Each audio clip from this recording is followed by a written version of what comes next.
What if the biggest mystery of our time isn't whether we're living in a simulation, but why millions of ordinary people suddenly feel as if reality itself has become harder to recognize? Right now, somewhere in the world, a teenager is asking a question their grandparents never had to ask. Am I even talking to a real person? Not a philosophical question, a literal one. And it's not just teenagers. Across every age group, every country, every background, people are more connected than at any point in human history, and yet many have never been less certain about what's real. Today, we're exploring why, and what might actually be happening beneath the surface. Ask people under 30 what's real anymore, and you'll hear questions that would have sounded like science fiction only a couple of decades ago. Are we living in a simulation? Is the person I'm talking to online actually human? Was that video filmed by a camera or created by artificial intelligence? Is that account a genuine person or an automated system designed to sound like one? These aren't fringe questions anymore. They've become part of everyday conversation. And what's fascinating is that this uncertainty isn't limited to one country, one generation, or one political viewpoint. It's appearing across cultures and across the world. When the same pattern emerges almost everywhere, it's worth asking whether something larger is driving it. Here's something psychologists and communication researchers have understood for decades. The most persuasive misinformation usually isn't completely false. Instead, it blends genuine facts with misleading interpretations, missing context, selective evidence, or unsupported conclusions. The accurate parts earn your trust. The misleading parts quietly reshape your understanding. This isn't new. Propaganda has worked this way throughout modern history. What's changed is the scale. A century ago, a small number of newspapers or broadcasters influenced public opinion.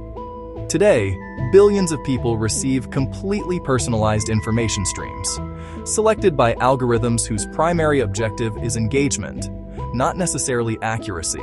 Researchers studying information ecosystems have also found that emotionally charged information spreads farther and is remembered longer than careful, nuanced explanations. Now add another layer. Generative AI can create convincing faces, voices, photographs, conversations, and videos in minutes. For the first time in history, seeing is no longer enough to believe. And there's one more change that's easy to overlook.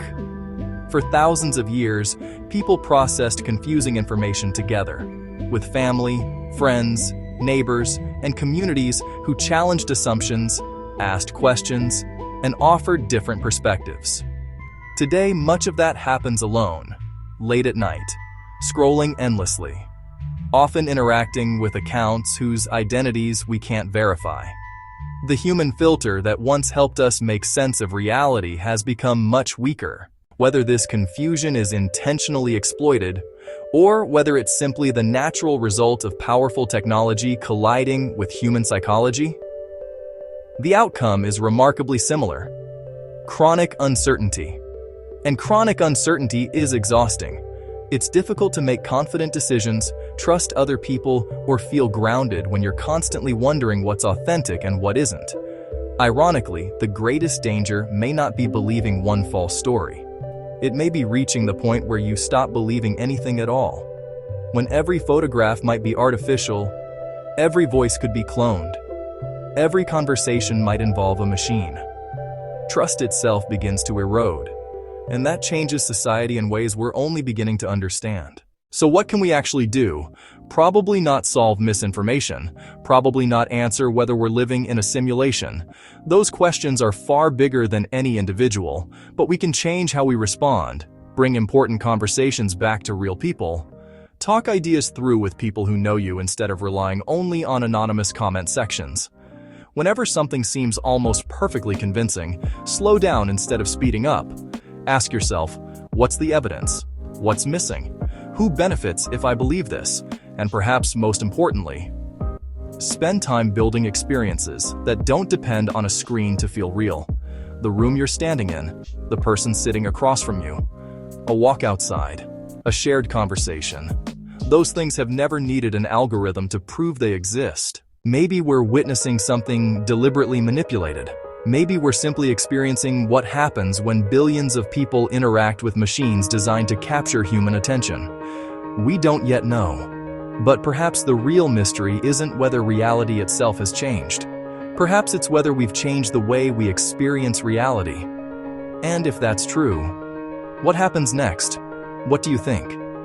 Is today's confusion being shaped by design, or is it simply the inevitable result of living in the age of unlimited information? Let me know in the comments below.